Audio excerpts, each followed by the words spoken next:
ایک آیت مبارکہ پڑھی جس میں خالق لم یزل نے فرمایا یا ایھا الذین آمنوا ادخلوا فی السلم کافہ، اے ایمان والو اسلام میں مکمل طریقے سے داخل ہو جاؤ۔ اب یہ دیکھنا ہے کہ اسلام میں مکمل طریقے سے داخل کون ہے۔ ہر کوئی کہتا ہے کہ میں بھی اسلام میں مکمل طریقے سے داخل ہوں، کوئی تو ولیوں کی شان میں بکواس کرتا ہے اور کہتا ہے کہ میں بھی اسلام میں مکمل طریقے سے داخل ہوں، کوئی تو صحابہ کے بارے میں بھونکتا ہے اور کہتا ہے میں بھی اسلام میں مکمل طریقے سے داخل ہوں، کوئی تو حضور کی بے ادبی کرتا ہے اور کہتا ہے میں بھی اسلام میں مکمل طریقے سے داخل ہوں۔ میں نے کہا یزید بھی کہتا تھا میں بھی اسلام میں مکمل طریقے سے داخل ہوں، اس کے ساتھی بھی کہتے تھے میں بھی اسلام میں مکمل طریقے سے داخل ہوں۔ اس سلم کافہ کی تصویر دیکھنی ہے، وہ ابو بکر عمر ہے، عثمان و علی ہے۔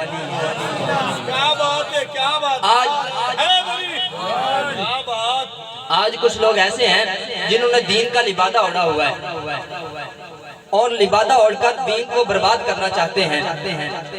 آج سے 400 سال پہلے بھی دین کو برباد کرنے کے لیے آئے۔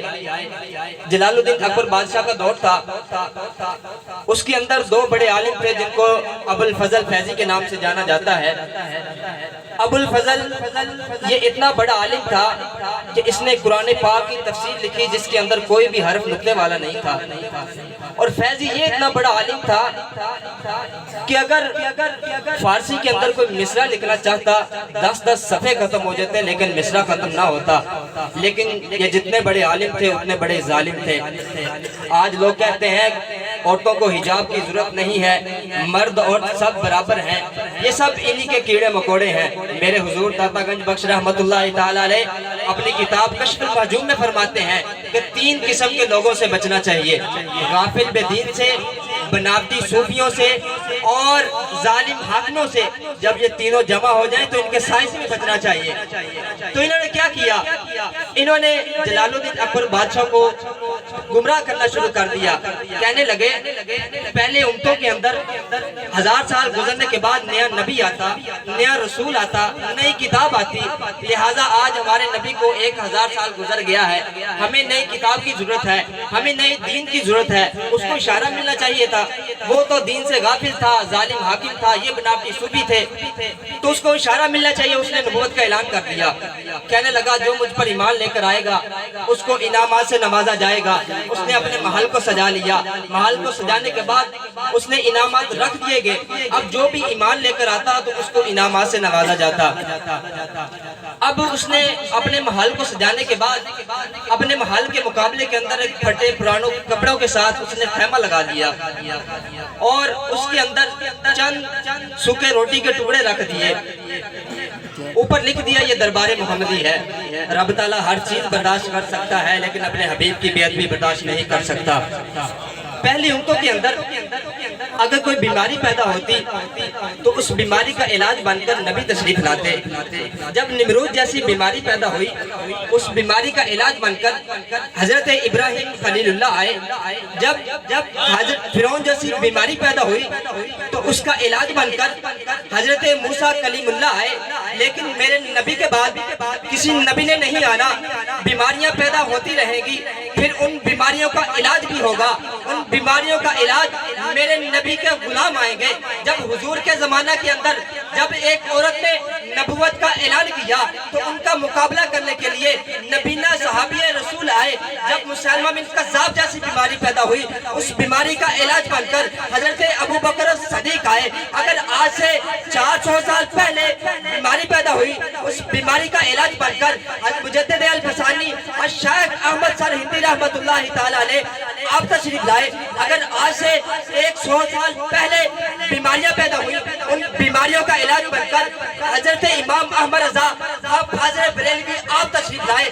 اگر آج کے دور کے اندر بیماریاں پیدا ہو رہی تھی، کہیں تو عیسائیوں کو بھائی کہہ رہے ہیں، کہیں تو یہودیوں کو بھائی کہہ رہے ہیں، کہیں تو قادیانیوں کو مسلمان کہا جا رہا ہے، اگر ان کا مقابلہ کرنے کے لیے وہ شخصیت آئی جس نے کفر کی بنیادوں کو ہلا دیا، جس نے یہودیت کی جڑیں کاٹ دی اور جس نے عیسائیت کے پرچے اڑا دیے، وہ عظیم انسان، وہ عظیم شخصیت اگر اس کو جانا جاتا ہے وہ خادم حسین رضوی کے نام ہے۔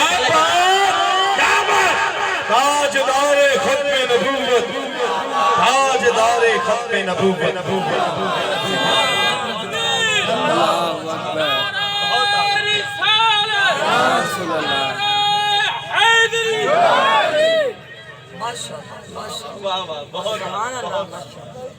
میں نے اقبال سے پوچھا یہ وجہ کیا ہے؟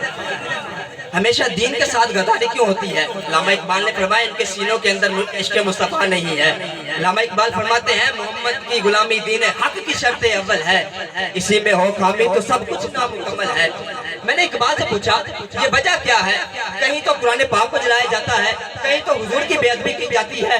اگر میں بات کروں حضور کی بے ادبی کی, پہلے صحابہ کے دور کے اندر اگر کوئی حضور کی بے ادبی کرتا, صحابہ تلواریں لے کر ان کا مقابلہ کرتے, چاہے وہ خانہ کعبہ کی دیوار کے ساتھ نپٹ جاتا, چاہے خانہ کعبہ کی دیوار کے ساتھ نپٹ جاتا, پھر بھی صحابہ اس کو وہی قتل کر دیتے. اگر میں بات کروں حضور کی ناموس کی, جب صلاح الدین ایوبی کے دور کے اندر ہرمز نے قافلہ لوٹ کر مسلمانوں کا قافلہ لوٹ کر کہا این محمدکم, کہاں ہے تمہارے محمد؟ جب یہ بات صلاح الدین ایوبی کو پتہ چلی تو آپ مصر مرض پر تھے, آپ نے رب سے دعا کی یا مولا مجھے اس وقت تک موت نہ دینا. وقت گزرتا کیا, 2.5 سال بعد جب آپ کو فتح حاصل ہوئی تو آپ کے پاس سب گورنر گرفتاری کی حالت میں لائے گئے, سب کو آپ نے معاف کر دیا. لیکن جب بورنس کی باری آئی تو آپ نے اس کا سر تن سے جدا کر کے بتلا دیا زمانے کو من سب نبیًا یا رسول اللہ لبیک یا رسول اللہ لبیک یا رسول اللہ لبیک لبیک یا رسول اللہ لبیک. اگر میں بات کروں قرآن پاک کی, کہیں تو قرآن پاک کو جلایا جاتا ہے, کہیں تو قرآن پاک کے اوپر سور کا گوشت رکھا جاتا ہے, اور کہیں تو قرآن پاک کے اوپر گاڑیاں گھمائی جاتی ہیں, کہیں تو قرآن پاک کو گندی نالیوں کے اندر پھینکا جاتا ہے. میں نے کہا مسلمان خاموش کیوں ہے؟ کیا مسلمانوں کو یہ پتہ نہیں ہے یہ وہ مقدس کتاب ہے جس کے بارے میں رب نے فرمایا شہر رمضان الذی انزل فیہ القرآن, ہم نے اس کو رمضان کے مہینے کے اندر نازل کیا ہے. یہ وہ مقدس کتاب ہے جس کے بارے میں رب نے فرمایا انا نحن نزلنا الذکر وانا لہ لحافظون, ہم نے اس کو نازل کیا ہے, ہم اس کے نگہبان ہیں. یہ وہ کتاب ہے جس کے بارے میں رب نے فرمایا لا ریب فیہ, اس کے اندر کوئی شک نہیں ہے. یہ وہ مقدس کتاب ہے جس کی وجہ سے ہمارے ائمہ نے قربانیاں دی.